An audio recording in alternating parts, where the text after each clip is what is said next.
to stop! Yeah! And if you don't like it, you better take your ass up to the snooty box, cause this is the loud spot! Okay, see you later. What's up, everybody? Welcome to the Loud Spot. I'm your host, Sebastian, right out of Oklahoma City.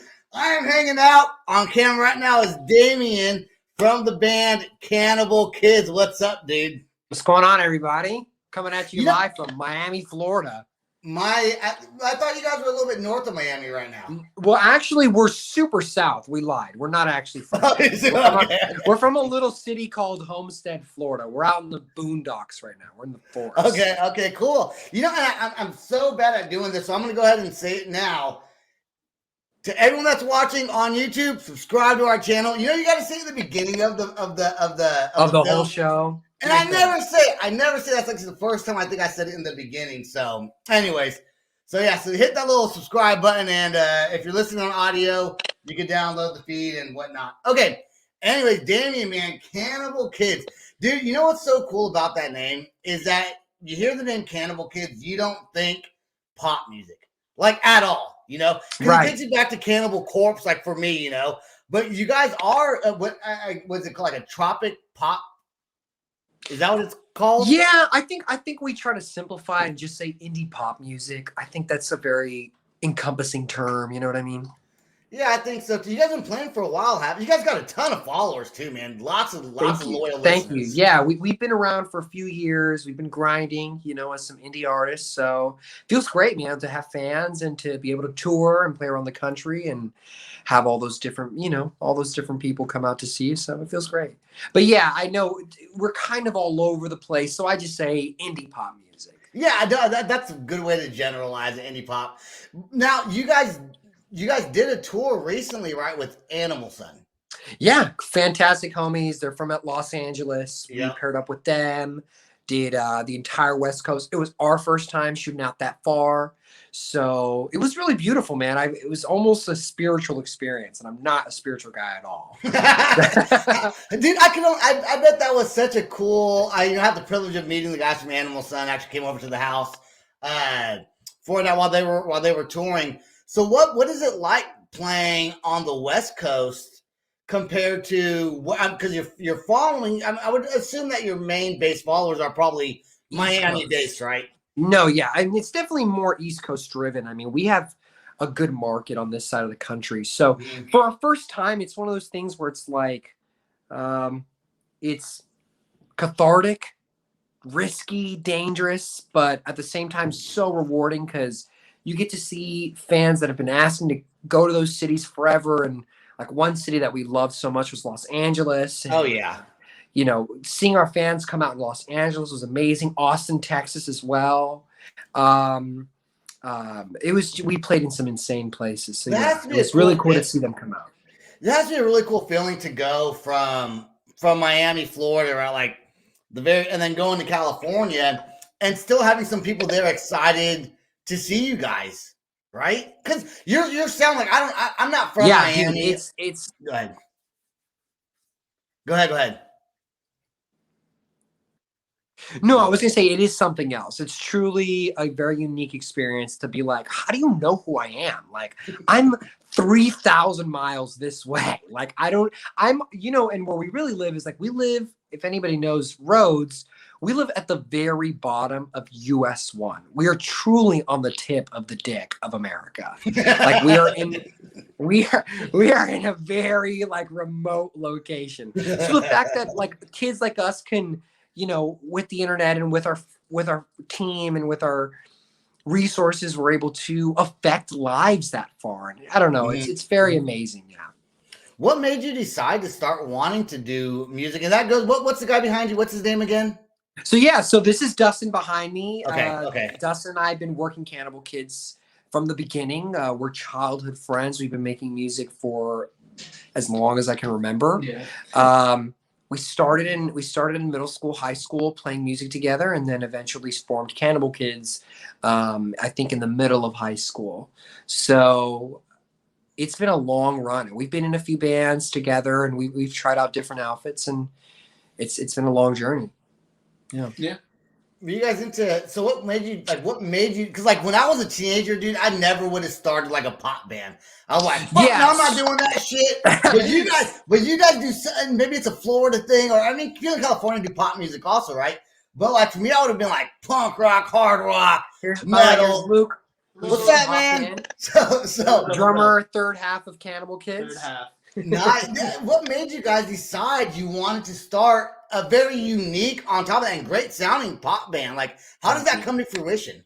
So I mean, I can't speak for all these guys, but for me, anyways, all my heroes are musicians and artists. Like I grew up following bands. I mean, like in the 6th grade, 11 years old, 12 years old, like music was a thing that I gravitated towards, and meeting Dustin in middle school only pushed me further into it, and it just consumed my whole life. And I was the kind of kid to be like, I know the album, I know the lyrics to death, I know the artists, I know where they come from. I was all into knowing the entire package and following bands like intimately because they were like my heroes, you know? I know for a lot of kids, it's like athletes, it's actors, it's, you know, whatever it may be. I just caught the music bug. Yeah. And it's one of those things where it's like a downward spiral. It never goes away. And it never will. It never will, man. No, and it never will. I mean, dude, I'm well into my 20s. Like, we're not going nowhere. Like, we're gonna be doing this shit forever. See if I can frame us all in here. But anyways, as far as that's like kind of where I'm coming from, as far as like music for me. And what about you guys? Why do you guys do music? I mean, you make them. Yeah, he's actually got whips and guns pointed at us off frame. Just don't worry about that for now. But it's almost like not really a choice. It's just something like you kind of have to do, and like you just know it's like this is what I'm going to do. This is what I have to do. You get bit by that bug, and you start playing instruments. You start making music, especially like you find people you collaborate with really well. It's not like something that you can like turn off in a way. It just starts happening, and then you're in. Yeah. And I mean, like, we didn't start and be like, we're going to start a pop band. Like, it just kind of has formed into that over time. Yeah. And all of our tastes combined have, like, we've all kind of been moving in this direction. I mean, we started making alternative rock music, which I think we still have in us. We still have that rocky edge to us. Sure. We started doing that. But the thing about us is that we're all really diverse music listeners. I think that's kind of what makes us different than other bands. You'll often find bands where it's like we all fuck with post-hardcore, we all fuck with hip-hop, we all come from this kind of background. But the reason why I gravitated towards these guys in my younger years is because they had such an insane diverse taste for music. And we bonded over things like French house music, and we bonded over indie pop bands from like the early like 2000s. We bonded over rock music and jazz, and then like these like pseudo country songs. And every step of the way, it was like every step of the way it was like we all loved music in an intense way. And I think it reflects in our records because we find ourselves not really writing the same song twice, or really even doing anything the same twice. It's actually kind of hard for us to do that. Yeah, your songs actually do. The first time I heard your song, one of your songs, Sam McIntosh, you know who he is, obviously. Of course. He came over here and we were talking. He's like, I know you don't like pop bands. And I was like, okay, maybe I do. I don't know. Maybe I do. And so anyways, I forgot what song it was. Were you guys ever in a van driving around? Yeah, it was voicemail. Voicemail. Yeah, I was going to say cell phone or something like that. I wish I was going to. We're not playing that song, but anyone who's watching, go check out Voicemail. Super, and it does not sound like Gene's at all. No, it's very different, man. Very, very, very different. Yeah. And your music videos, I wish there was a music video to Gene's. And normally we play music videos or at least a good lyric video, which I saw you had some, but this is the new song, so we're going to help push this one instead. But your music videos, which the fans aren't going to get to see on this episode, are just awful. Like you have like was it Japanese influenced one, or what's that song and what's that one all about? So it's really cool, man. Like for another really big passion of mine is film. So I love to collaborate with filmmakers that I really appreciate, that I trust, that I have, strong collaborative feelings for and synergy with. So I feel like I've gotten to a good place where I'm trusting a lot of my filmmakers to meet me halfway. I've got the song, I've got an initial idea, but then after that, like I want them to take it and see what they feel about this music and where does that take them. So for the voicemail music video, that was directed by a guy named Michael Lozano, one of my very, very good film friends. He's an insane one-man army. It was all shot in like one day. It was like a 17-hour day.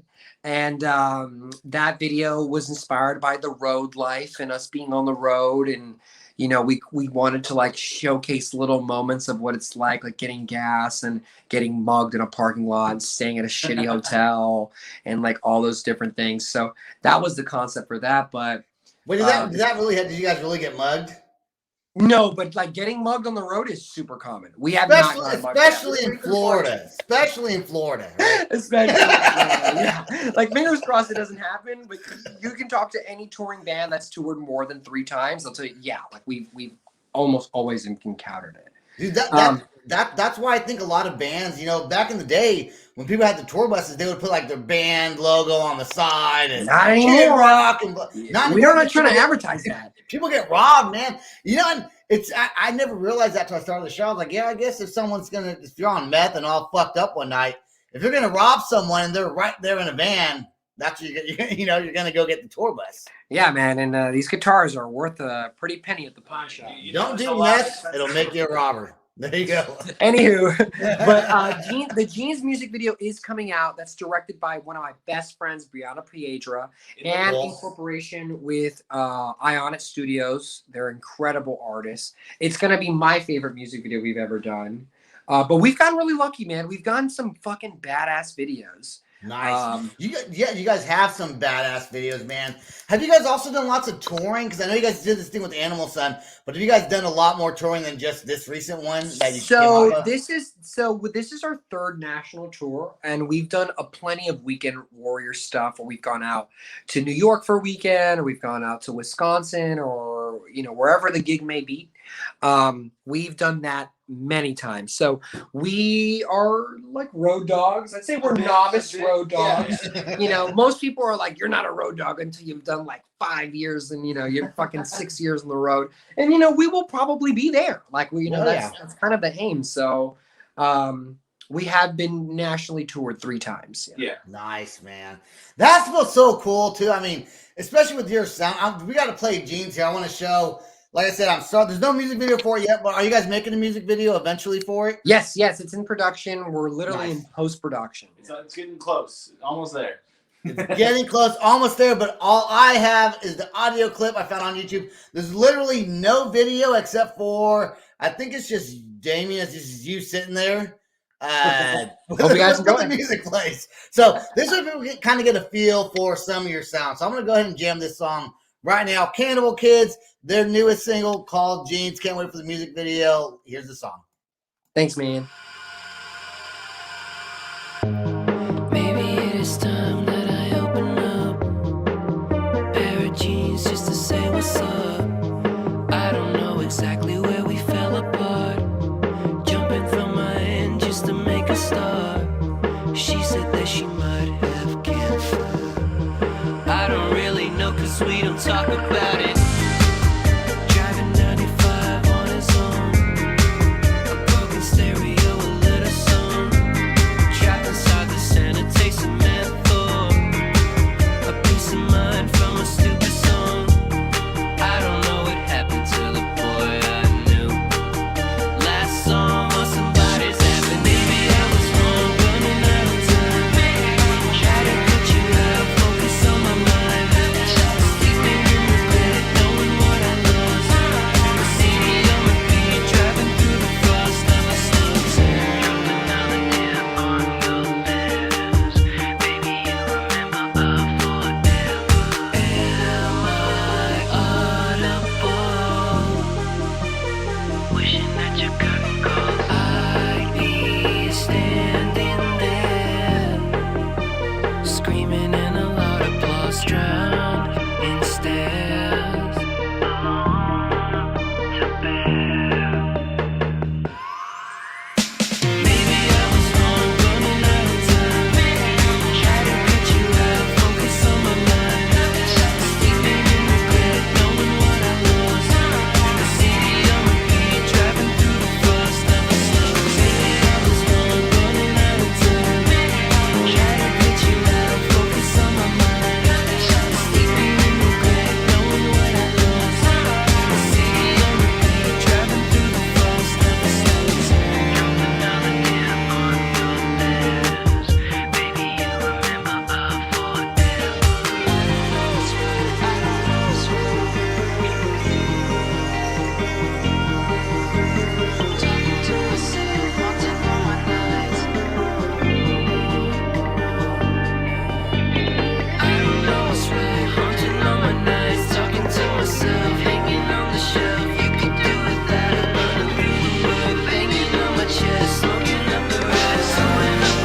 There you go, dude. I feel like dancing the whole time.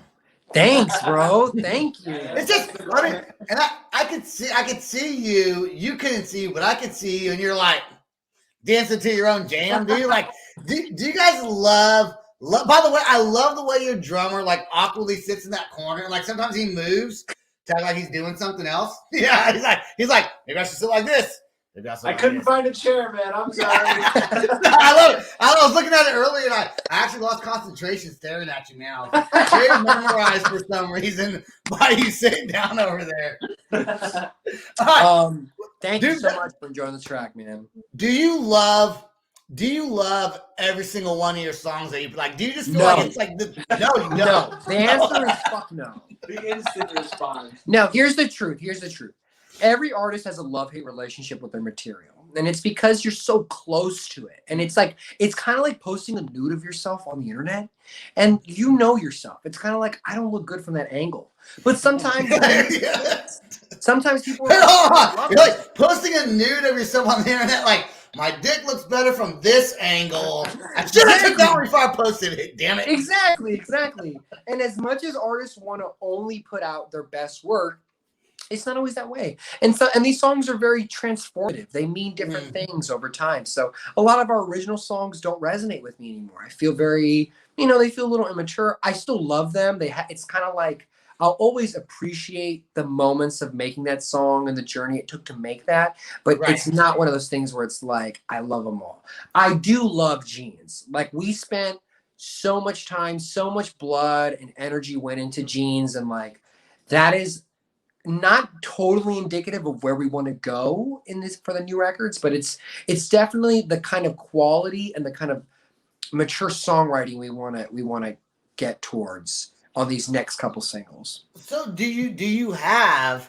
and a lot of bands will say no to this question. Do you have a favorite song you've written? And before you answer that, I'll tell you why some bands say no. They say, well, it's like having a baby. Do you have a favorite kid? I'm like, it's not the fucking same thing. It's different. It's like, I like my dog better than I like my cat. I'm my kids right now. I have a favorite. Do you see? And when people say they don't have a favorite, I feel like they're just being disingenuous because they're on the show and don't want to say that. But I feel like everyone has a favorite song. It's not like kids. It's very. I have kids, so I would think. Yeah. To me, it's one of those things where I have a few that mean a lot to me. Jeans is definitely up there. I think Jeans is my favorite song that we've ever released. But the one that I would be like, this is my actual favorite, this is the one that I go to and has stood the test of time, is for me, Falling in Love at Wii Sports Resort. I love that dude song. Okay. I almost you guys have a lyric video for that one, right? Yeah, we actually have a music video for that. We have a full music okay. So I almost picked that one to play, but this was because I watched it, right? I thought it was, you have a lyric video for something else that's like 10 months old then. Yeah. And that, it's for a song called, well, I don't know if it's this one, but we released a pop song called Nice Boy, Sweet Girl. That also has, featuring somebody? It features Casey Conroy. Do you think I go outside? Oh, we did a lyric video for Go Outside. That came out a few months ago, yeah. We're like screen world. You guys have like yeah, with a crazy helmet. Yeah. And I almost picked that one because that actually, even for a lyric video, it's kind of more of a music video. You guys have like some transformer thing, like blowing fires to the highway or something like that. It's called I forget what it was called. What was the name of that contraption? Oh yeah, what did they? It had a name. It looked like a bee, it was a bee thing with a thing. The team I made that with is Ionic Studios, who's also making Jeans. They helped us with that lyric video. I approached them with that idea to do a green screen kind of like crazy music video. And one of the directors was like, dude, I'll make this helmet and it'll be like a space. It was like inspired by Alien, like the suits that they wore in Alien. And right. There was a funny name for it. It was like Cock or something like that. The name of the contraption was Cock, and it was like concentrated oxygen, something like it was like a whole it was an acronym for something. Yeah. Dude, did you honestly think when you first formed Cannibal Kids, and this goes for everyone in the band, right? Did you at all think that you would get the listeners that you guys have now? because the band's only been around, but a few years, right? A few Right. years. And So- you guys, you guys have a lot of Spotify listeners, great you. social medias. I mean, did you expect that to happen? I think no. it's, I feel like we had no expectations. It just Yeah. kind of like next thing you know, it was like, hey, or not next thing you know, it was like years later. It's like, hey, look, now that we've kind of like figured ourselves out, things are actually turning out. I don't think decent. anyone starts a band being like, all right, at least especially when you're younger, being like, all right, the goal is to be commercially viable. I want this many listeners by What's this that? time. I did. When I first started out, I was like, we're gonna be famous. We're gonna do this shit. I think a part of us always knew the reason why we even did this is because we thought there is an element of we know that it's special.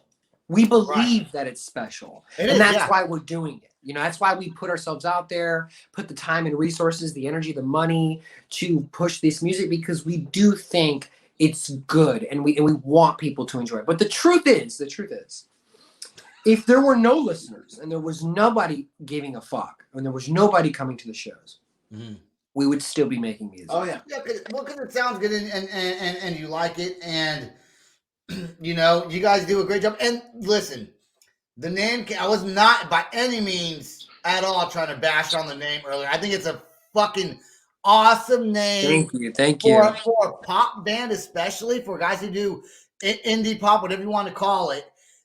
The name like Cannibal Kids, you just would not expect to have that sound. And that's what makes it different. And that's what makes it stand out. So whoever came up with that, fucking kudos to you. Yeah. Awesome. It's actually Dustin. Dustin was the one who coined the name at first. He's the one who said Cannibal Kids. And it all stems from a very long story, but you're on the money about it. Like the truth is, it was a little bit strategic to pick a name that was so vulgar. You know, and the truth is, this is it. Cannibal Kids will forever be this conundrum or this juxtaposition of two things: gore and violence, and children shit. Okay, yeah, that reminds me of a question I was going to ask earlier that I totally forgot about. In the song, in the video that we just played, well, really just a picture. There is you there, right, with like this hot pink glow around you, kind of similar to my. To the color you have on the overlay. But then you have the claws of like some creature right over your shoulders or whatever. So is there a meaning? Because I was instead of listening to the words, I was kind of taking some notes. But is there a meaning to that creature? Right. Yeah. So Jeans is a special case, but this is true for all of our cover art and all of the visuals we've ever put out. There is always this element of gore and terror in almost everything we do. And the reason is because, I mean, we're all gore and horror fans. We love scary films. That's like a big inspiration for us visually. But I love the juxtaposition of the contrast of seeing something really grimy and wild to something gorgeous. And I think the balance of those two things is what makes us interesting, and that's kind of the kind of art we like to make. But the cover for Jeans, those hands are that of a kaiju monster. So earlier this year, we performed in our own like miniature city. We called it Cannibal City. It was destroyed by a kaiju monster. And for the rest of these singles, we're gonna have kaiju monsters represent the topic of the song. So if you'll notice, those hands actually have they're like a female creature's hands because they have pretty nails, like sharpened nails. They're a little feminine. So I don't want that thing touching me. right. They look wild, but they're intended to look a little feminine. And it's the truth is the song behind Jeans is about this kind of not super toxic, but this kind of empty breakup where you're left kind of not knowing exactly where you land with a person. And that ambiguousness of you and this person you used to love eats at you and it hangs over you and it has control over you. And that's where I was coming from when making that cover with my artist, Brianna, who is the director of the music video. And I gave her the whole spiel about the whole story. And we discussed that we wanted to make these kaiju monsters represent the vice or the muse behind the song itself. So keep your eyes out close because we are very attentive with our visions. It all has meaning. So when you're referencing the monster, and then what was the name of that little city you're talking about again? The Cannibal City. Okay. Now you might have said it earlier. Now I was doing some thinking. So the one music video you guys have, where you actually built the city out of boxes or something like that. Is Cardboard that boxes, dude? We oh my gosh! With the help of our really good friends Ionic, we made a legit miniature city. I saw that in the video, the one music video. Yeah. So cool, man. Thank you so much. And we're all kaiju monster fans. Like when we were like in our early teen years, like we would get high at our friend's house and watch these 70s films and 60s films of the kaiju. And I've always loved those fucking costumes and those creatures. I love the whole aesthetic. And to be honest, we're kind of pulling similar messages. Like that's kind of what they were talking about. These monsters all represented something. Right. We're kind of just recycling, reusing some of our inspiration. Well, that's so cool, man. I'll tell you what, you guys are awesome, dude. I love the band. You guys are fantastic. Going places, cool kids from some weird podunk town right near Miami. I love it, dude. If I'm ever in Miami, I'm gonna hit you guys up. Sure. And I guess I got one last question, and this from Tiffany. I was kind of talking to her earlier on, Tiffany Freibarger from Messenger. Yes. And I was like, you know what? I always kind of ask maybe what I should say or whatever, just because there's something new. And she had mentioned maybe, is there a way you guys reach out to your fans outside of social media? I guess would be my last question. Yeah, you can visit our website, cannibalkids.com, and we have a messaging board where you can message us about anything. You can shoot us a message there. We're going to start up a Twitch channel in the upcoming years. Nice, good. So we hope to build an audience and interact with our fans even more there. And outside of social media? But outside of it, you can't have my phone number. You can't have my personal information. We've already been down this rabbit hole. Nope. It's very scary. Don't look up our location. Okay? No, you're not giving out social security numbers here, huh? No, yeah, you're not getting that info. But I will say this, man. Thank you so much for having us on there. If you guys like what you heard, you guys like what you're hearing, we're the band Cannibal Kids. You can find us on any social media platform, TikTok, Twitter, Instagram, anything is at Cannibal Kids. We got new music coming. We've got a couple of dates. Hey, when we shake our heads like this, it's like an extra yes. It's like an exclamation point. Yes. It's like, yeah, bro, follow us. We've got a couple shows happening in Florida. So if we got any Florida fans listening, we got a show in Orlando on the 11th. And we are opening up for Magic City Hippies on the 29th, 30th, and 31st. So if you don't have any plans for New Year's Eve, come hang out with us. Come see us at our show, man. It'll be fucking awesome. And that is how you do a podcast, man. Thank you so much. You guys did a fantastic job. Hey, don't go anywhere, though. Stay right there just till after the outro song. I had a couple of little questions outside the show. I want to thank everyone who listens to The Loud Spot. Please go to www.theloudspot.net. Check out Cannibal Kids on YouTube. Stream them on Apple, Spotify, all other platforms. Us as well. Patreon.com//The Loud Spot. $3 a month really does help us out. Helps with the show and pay for all the stuff and helps gets us our guests. That's all I got for the show tonight. Peace out. Rock on. Thanks, guys. Much love. This is the Loud Spot outro by nothing short of tragic. Is this all talk with no action? No. Is this my thoughts with distraction? No. Is this what I bought that's in fashion? Or is this the Loud Spot with Sebastian? Does nothing short of tragic happens back again? Does everything that's good really have to end?